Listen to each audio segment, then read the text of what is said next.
Salut les filles, alors aujourd'hui on va parler ponceuse électrique. Alors je vais vous présenter ma JD700. Il me semble qu'elle existe en blanche et en violette, moi je l'ai prise en blanche mais après ça dépend de vos goûts. Donc voici la boîte d'emballage dans laquelle j'ai reçu la ponceuse. Pour renseignement, elle pèse un poids de 1,4 kg. C'est pas la plus légère mais ça va, elle est pas spécialement hyper lourde. Elle fait 35 watts et du coup, elle fait 30 000 tours par minute. Comme on peut voir sur la vidéo, la ponceuse est reliée à un câble qui a juste à brancher et débrancher si vous voulez débrancher. Moi, personnellement, je la laisse tout le temps branchée. Sur cette ponceuse, il y a deux sens de rotation, de gauche à droite et de droite à gauche.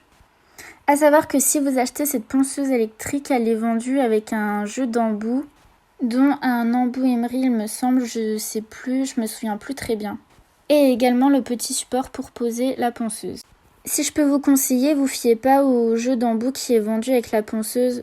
Rachetez des embouts de ponceuse à côté, puisque pour moi, d'un avis personnel, les embouts qui sont vendus avec, ils sont pas forcément hyper fiables, en tout cas, ils vont pas tenir très longtemps. Comme on peut voir dans la vidéo, il y a plusieurs boutons. Il y a un bouton on-off, un bouton pour la rotation de sens de la ponceuse, également deux prises, une prise pour brancher la ponceuse et une prise pour brancher la pédale à pied.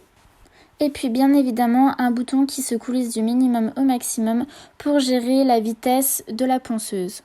Donc moi la ponceuse là je l'ai achetée sur Ongle24, je sais qu'elle est encore disponible au prix de 79,95 € ou bien j'ai vu qu'elle était aussi à vendre sur Ponceuse Ongle, mais elle est au prix de 139 € en promotion, sinon je crois qu'elle coûte dans les alentours de 159 il me semble si je dis pas de bêtises. Du coup c'est vrai que c'est plus avantageux de la prendre sur Ongle24. Je vais un peu vous montrer la puissance que la ponceuse a. Pour vous montrer, je vais choisir un embout. Donc là, je choisis un peu au pif. Je vais prendre l'embout Emery. Du coup, dans la vidéo, vous allez pouvoir constater que même si la ponceuse elle est au minimum, je trouve que ça reste quand même assez puissant. Donc c'est vrai que si une débutante cherche une ponceuse, je vais pas vous mentir, c'est une ponceuse, elle est très bien.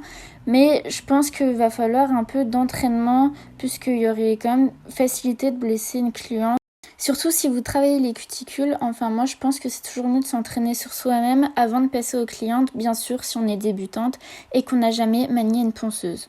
Donc là, comme on peut voir, je viens de mettre l'embout et du coup, regardez là je viens de mettre le minimum et je sais pas si vous allez bien voir, mais en vrai c'est quand même déjà pas mal puissant pour le minimum. Sinon, je sais qu'il existe la JD400, mais ça, je peux pas vous en parler, je l'ai jamais testé, du coup, je sais pas ce qu'elle vaut. Du coup, on peut quand même voir que ça tourne quand même assez relativement vite. Je vais changer d'embout pour vous montrer avec un autre embout. Je vais prendre un embout dépoussiérant. Et sûrement qu'avec celui-ci, vous allez vous en rendre peut-être plus compte. Sinon, niveau rapport qualité-prix, moi, je trouve que c'est une ponceuse qui est vraiment pas excessive.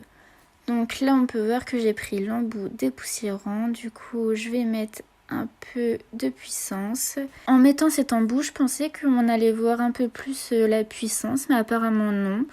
Du coup, je vais augmenter. Et voilà, maintenant on peut voir que oui, effectivement, elle est quand même puissante, cette ponceuse. Une autre chose qui peut être bien à savoir, c'est que si vous commandez la ponceuse sur Ongle24, il me semble qu'elle n'est pas garantie. Alors que si vous la commandez sur Ponceuse Ongle, il me semble qu'elle est garantie 12 mois. Ça, c'est à revérifier et je vous mettrai ça en barre d'infos si c'est vraiment le cas. Et comme je l'ai précisé tout à l'heure, il y a une prise pour brancher la pédale à pied. Pourquoi ? Parce que la ponceuse est livrée avec une pédale à pied tout simplement. Personnellement, j'en ai pas l'utilité, mais c'est vrai que ça peut être pratique. Du coup, c'est la fin de la vidéo et je vous dis à la prochaine pour une prochaine vidéo. Bye!